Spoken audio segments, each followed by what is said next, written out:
नमस्कार, मैं हूं आपके साथ अर्जुन खजूरिया और आपका स्वागत है एसजीवी न्यूज पर। इस वक्त की आपको बड़ी खबर बता दें जो कि आ रही है उत्तर प्रदेश के लखनऊ से। हाल ही में अगर बात की तो उत्तर प्रदेश चर्चाओं में है, खास तौर पर उमेश पाल हत्याकांड के बाद। अब अगर बात की जाए तो उत्तर प्रदेश की राजधानी लखनऊ में उमेश पाल हत्याकांड को लेकर उत्तर प्रदेश पुलिस की एक टीम ने लखनऊ के महानगर इलाके में स्थित यूनिवर्सल अपार्टमेंट में अतीक अहमद के फ्लैट पर छापा मारा है। जी हां, इस वक्त की बड़ी खबर, छापेमारी की गई है। लखनऊ में माफिया डॉन के फ्लैट पर ताला लगा हुआ था।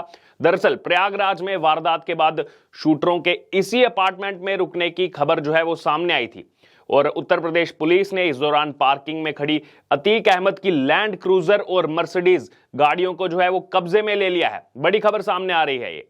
और प्रयागराज में उमेश पाल की हत्या का मुख्य आरोपी असद अहमद जो है उसको बनाया गया है। असद खुद पूर्व सांसद और गुजरात के साबरमती जेल में इस समय बंद अतीक अहमद का बेटा है। असद की तलाश में अतीक के ठिकानों पर लगातार दबिश दी जा रही है उत्तर प्रदेश पुलिस की तरफ से और इसी क्रम में पुलिस उनके जो है लखनऊ स्थित आवास पर पहुंची थी। यहां से इन दोनों लग्जरी गाड़ियों को पुलिस ने अब अपने कब्जे में ले लिया है। दरअसल अगर बात की जाए तो रविवार देर रात ये छापेमारी हुई थी और पुलिस जो है अतीक अहमद और असद के परिचितों और जो मददगार हैं उनकी कुंडली इस समय खंगालने में लगी हुई है। उमेश पाल मर्डर केस में असद पर पुलिस की तरफ से अब 50,000 रुपए का इनाम भी घोषित कर दिया गया है। प्रयागराज पुलिस की ओर से इस इनाम की घोषणा की गई है।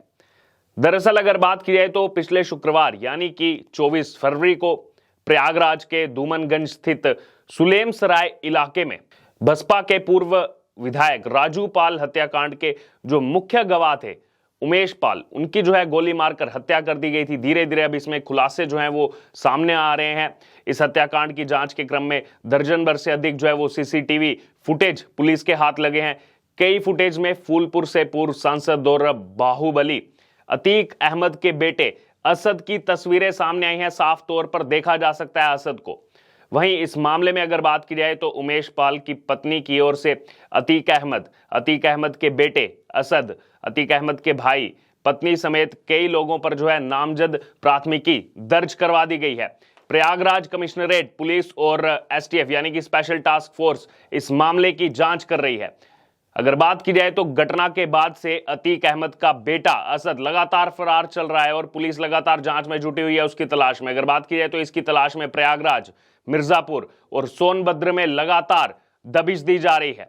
उमेश पाल हत्याकांड के 2 दिन बाद यानी कि 26 फरवरी को असद का जो लोकेशन है वो लखनऊ में ट्रेस किया गया था। इसके बाद ही पुलिस ने अतीक अहमद के ठिकाने पर दबिश दी कि वहां पर वो छिपा हो सकता है और प्रयागराज कमिश्नरेट और एसटीएफ की टीम ने महानगर स्थित यूनिवर्सल अपार्टमेंट में फ्लैट नंबर 202 को खंगाला। ये अतीक अहमद का ठिकाना है। पुलिस को वहां पर अगर बात की तो कुछ कर्मचारी मिले, उनसे पूछताछ की गई। इसके बाद अतीक के परिवार के नाम पर रजिस्टर्ड मर्सिडीज और साथ ही साथ लैंड क्रूजर एसयूवी को जब्त कर लिया गया है अभी पुलिस की तरफ से। और अतीक अहमद के लखनऊ में कई मददगारों की जानकारी भी इस समय जो है वो सामने आ रही है। अंदेशा ये भी जताया जा रहा है कि असद इनकी मदद से कहीं और छिपा हो सकता है और अब ऐसे में पुलिस उन मददगारों की सूची भी तैयार कर रही है और असद के संभावित ठिकानों तक पहुंचने के लिए बड़े पैमाने पर छापेमारी की योजना बनाई गई है और उसी योजना के तहत इस समय उत्तर प्रदेश पुलिस जो है वो काम कर रही है। दरअसल अगर बात की जाए तो उमेश पाल हत्याकांड मामले में अतीक के करीबी और ईट ऑन रेस्टोरेंट के मालिक नफीस बिरयानी उर्फ नफीस अहमद को पुलिस ने मंगलवार रात को हिरासत में ले लिया। एक और बड़ी लीड मिली है यहां पर पुलिस को और उससे लगातार जो है वो पूछताछ की जा रही है। जिस कार से शूटरों ने इस वारदात को अंजाम दिया था वह दरअसल नफीस की ही थी, लेकिन कुछ महीने पहले उसने जीटीबी नगर की रुखसार को बेच दिया था उस कार को। घटना के बाद से रुखसार भी फरार है और उसकी तलाश भी की जा रही है। तो सभी पहलुओं पर इस समय उत्तर प्रदेश पुलिस काम कर रही है और जिस कार से शूटरों ने इस वारदात को अंजाम दिया था वह नफीस की ही थी, लेकिन कुछ महीने पहले, जैसा हमने आपको पहले भी बताया, रुखसार को उसने भेज दिया था, लेकिन इस मामले में एक वो अहम कड़ी हो सकते हैं, इसलिए पुलिस की तरफ से जो है अब नफीस को हिरासत में ले लिया गया है और लगातार अगर बात की तो अब रुखसार फरार हैं, उनकी तलाश भी की जा रही है। दरअसल उमेश पाल की हत्या में प्रयुक्त कार जो है वो पुलिस ने चकिया में अतीक के घर के पास से ही बरामद की थी।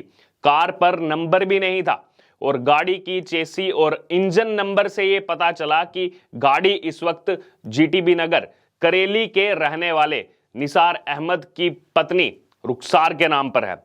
तो बिल्कुल बारीकी से इस समय इस केस पर उत्तर प्रदेश पुलिस काम कर रही है और नफीस की तलाश में पुलिस जो है वो सादे कपड़ों में रेस्टोरेंट पहुंची थी। हालांकि नफीस वहां पर नहीं मिला था, लेकिन उसके बाद उसके बारे में जब पूछताछ की गई, उसके बाद पुलिस वहां से चली गई और उसे रात में ही करेली से उठा लिया गया, हिरासत में ले लिया गया उत्तर प्रदेश पुलिस की तरफ से। अब अगर बात की जाए तो नफीस बिरयानी हो या फिर अतीक हो और अशरफ हैं, ये बहुत ज्यादा करीबी थे।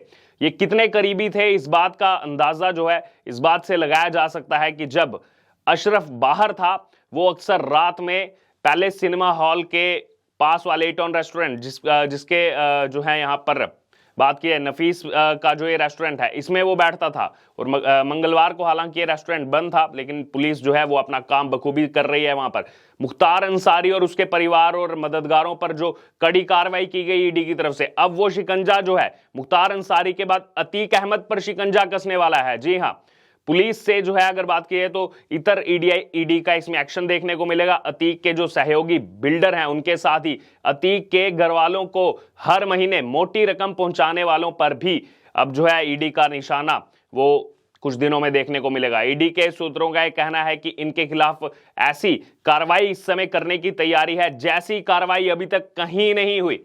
और ईडी, जिसको हम प्रवर्तन निदेशालय के रूप में जानते हैं, उसने अतीक अहमद के खिलाफ अप्रैल 2021 में मनी लॉन्ड्रिंग का केस दर्ज किया था। अतीक अहमद को अब आर्थिक चोट पहुंचाने के लिए ईडी ने अवैध धंधों का पता लगा लिया है पूरी तरह से। यहां पर एक तरफ पुलिस की कार्रवाई, दूसरी तरफ अब ईडी की कार्रवाई और पुलिस की जांच में अतीक की कुल 16 कंपनियों का पता चला था, जिनमें से कई बेनामी कंपनियां थी। अब इन कंपनियों में नाम तो किसी और का है, लेकिन परोक्ष रूप से अगर बात की जाए तो इनमें पैसा अतीक अहमद का लगा हुआ है और इनमें से ज्यादातर कंपनियों का कारोबार जो है वो रियल एस्टेट से संबंधित है। अब ये भी जानकारी मिली है कि इन कंपनियों का लेन देन करोड़ों रुपए में है और बिल्डरों के अलावा अगर बात की जाए तो अन्य राजनीतिक दलों से जुड़े हुए जो सहयोगी हैं उनके खिलाफ अब जांच चल रही है और कार्रवाई शुरू होते ही सभी पर एक साथ शिकंजा कसा जाएगा ईडी की तरफ से।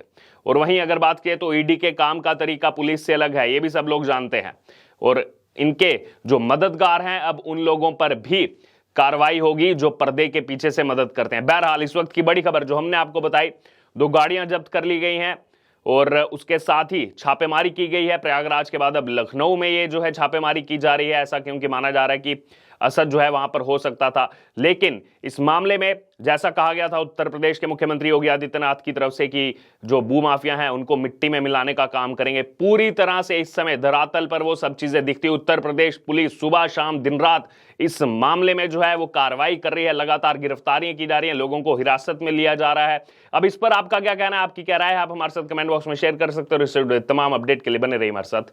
धन्यवाद।